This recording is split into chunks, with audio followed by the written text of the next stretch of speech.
Welcome મિત્રો, મારા YouTube ચેનલમાં આપનું સ્વાગત છે. હું છું જુનેશ શેખ.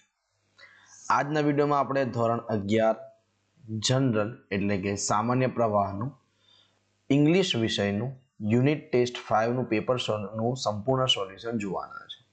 જે ડિસેમ્બર મહિનો ચાલી રહ્યો છે, ડિસેમ્બર મહિનાનું જે એકમ કસોટી 5 છે એટલે કે યુનિટ ટેસ્ટ 5 છે, એમાં ધોરણ 11 સામાન્ય પ્રવાહનું ઇંગ્લિશ વિષયનું આપણે સંપૂર્ણ પેપર સોલ્યુશન જોવાના છે.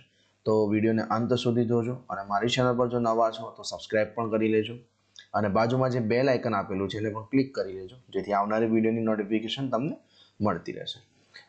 પેપરમાં છે there are 20 questions in the unit test paper. Options are internal. Write the answer of the unit test in a notebook.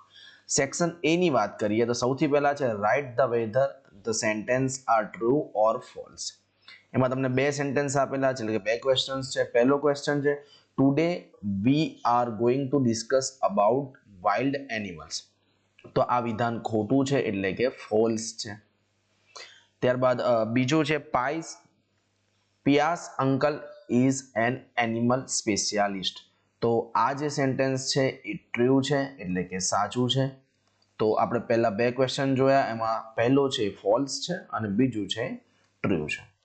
આગળ વાત કરીએ select the most appropriate language function from the brackets and write them against sentence. Options R showing purpose, showing contrast, expressing condition. એમાં જે સૌથી પહેલો question એટલે કે 3rd નંબરનો ક્વેશ્ચન છે if Milan speaks truth he will not be punished. તો અહીંયા જે છે એ કન્ડિશનની દર્શાવવામાં આવી છે. અહીંયા તમને કન્ડિશન દર્શાવેલી છે એટલે આમાં શું થશે? Expressing condition.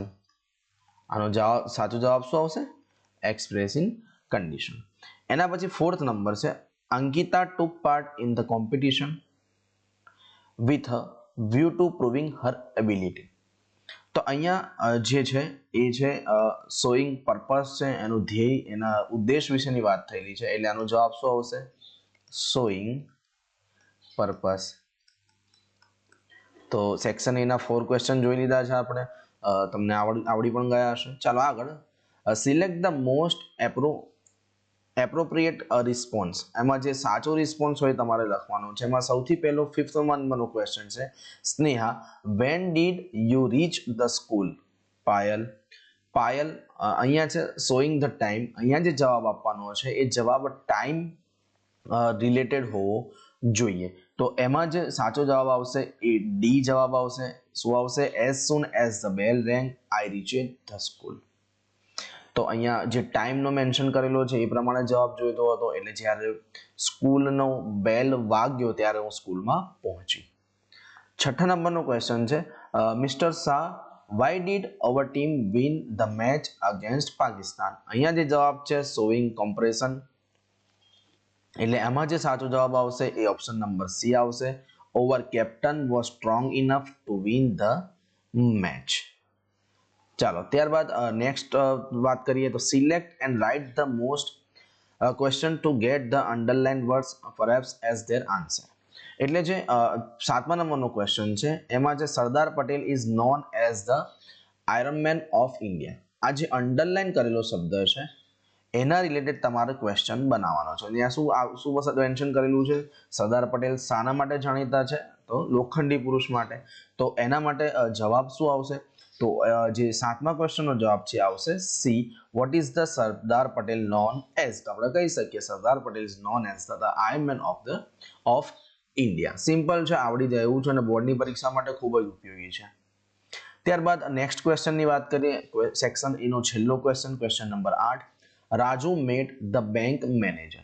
હવે બેંક મેનેજરની નીચે અંડરલાઈન છે, મતલબ બેંક મેનેજર જવાબ થાય એવો તમારે ક્વેશ્ચન અહીંયા લખવાનો છે. તો એનો સાચો જવાબ આવશે option C whom did Raju met. Raju કોને મળ્યા?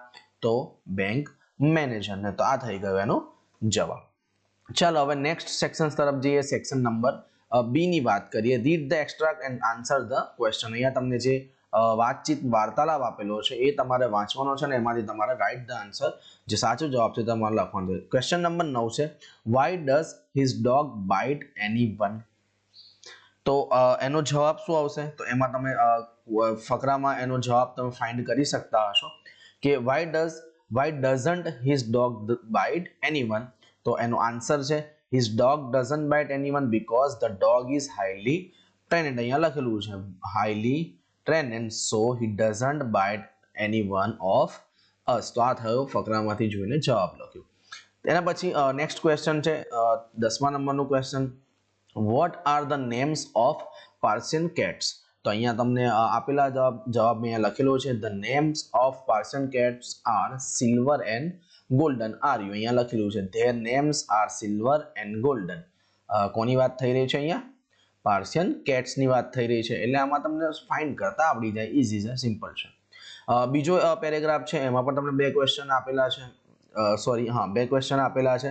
તો એમાં પહેલો ક્વેશ્ચન છે what does Pia's teacher inform to the principal? તો આન્સર છે Pia's teacher informed that the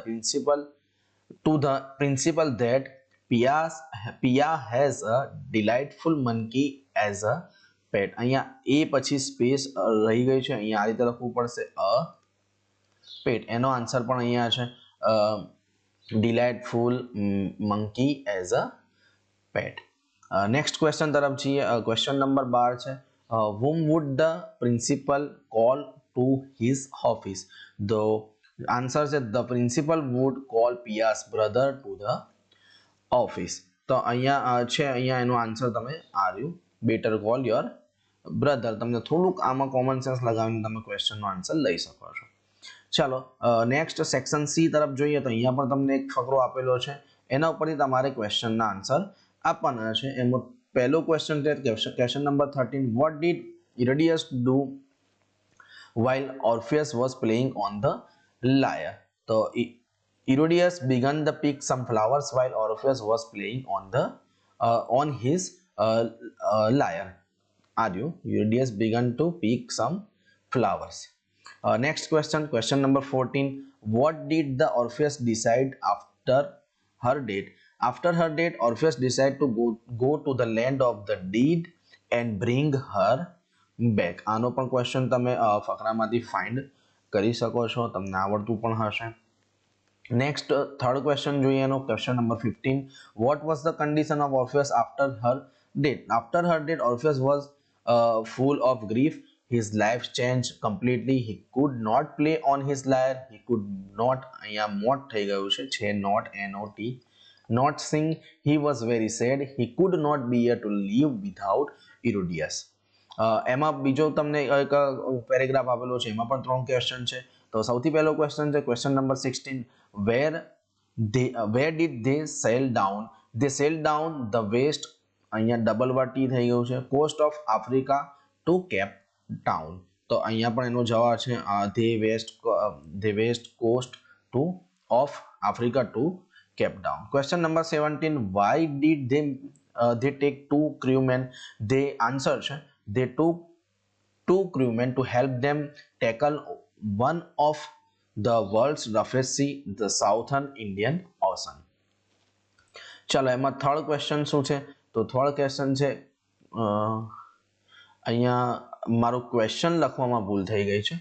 અહીંયા ક્વેશ્ચન નંબર 18 ની જગ્યાએ મેં ક્વેશ્ચન નંબર 15 લખી દીધો છે, પરંતુ અહીંયા છે ક્વેશ્ચન નંબર 18. ક્વેશ્ચન નંબર 18 શું છે?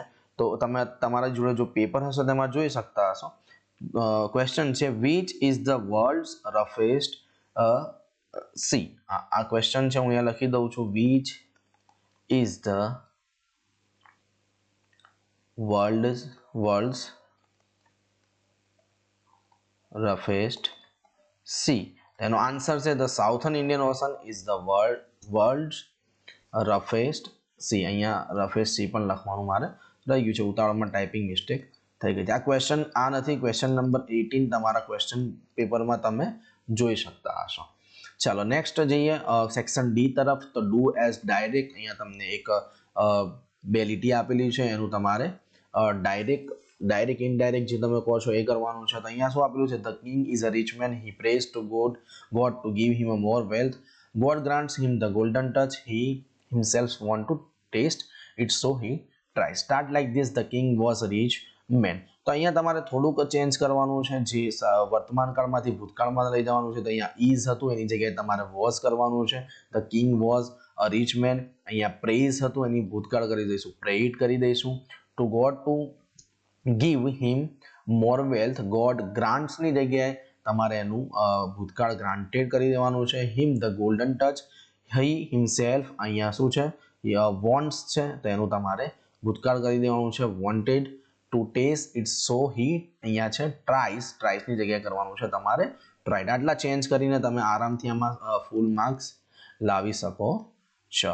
સેક્શન ડી નો લાસ્ટ ક્વેશ્ચન અને આ યુનિટ ટેસ્ટ 5 નો પણ લાસ્ટ ક્વેશ્ચન છે કે બે છે. પહેલા છે ઈમેલ રાઇટિંગ, જે શું છે Rajveer Sharma writes an email to the bank manager on SBI Gandhinagar@gmail.com to issue a new checkbook. એના અથવામાં છે report writing in about 100 words on the sport day celebration in your school. તો અહીંયા મેં તમને શું કહેવાય છે, મેં તમને રિપોર્ટ રાઇટિંગ લખીને આપેલું છે. તમે એનો સ્ક્રીનશોટ લઈને તમે એને લખી શકો છો. હું આને આટલું લાંબુ બોલવા દઈશ તો વિડીયો લાંબુ થઈ જશે અને તમે સોલ્યુશન માટે જ આવ્યા છો. તો મેં અહીંયા થોડાક સમય માટે સ્ક્રીન પર રાખેલું છે, તો તમે અહીંયાથી એનો સ્ક્રીનશોટ પણ લઈ શકો છો. તો મિત્રો આ સાથે આપણું જે સ્ટાન્ડર્ડ 11 ઇંગ્લિશ યુનિટ ટેસ્ટ 5નું જે ડિસેમ્બર મંથનું પેપર હતું એનું આપણે સંપૂર્ણ સોલ્યુશન જોયું. આશા રાખું છું કે તમારા માટે મદદરૂપ થશે. જો મારી ચેનલ પર નવા છો તો સબસ્ક્રાઇબ કરી લો. તમારા મિત્રોને જોવાની જરૂર હોય તો શેર કરતા રહેજો અને મારી ચેનલ સાથે જોડાયેલા રહેજો. મારી ચેનલમાં ધોરણ 10 ગણિત વિજ્ઞાનનો અભ્યાસ ચાલુ છે. જો તમારા કોઈ મિત્ર રિલેટિવ 10th સ્ટાન્ડર્ડમાં હોય તો એમને મારી ચેનલ શેર કરજો. અને બીજા એજ્યુકેશનલ વિડીયો ઇન્ફોર્મેશનવાળા વિડીયો પણ મારી ચેનલ પર અપડેટ થતા રહેશે, એટલે તમે પણ મારી ચેનલ જોડે જોડાયેલા રહેજો. Thank you.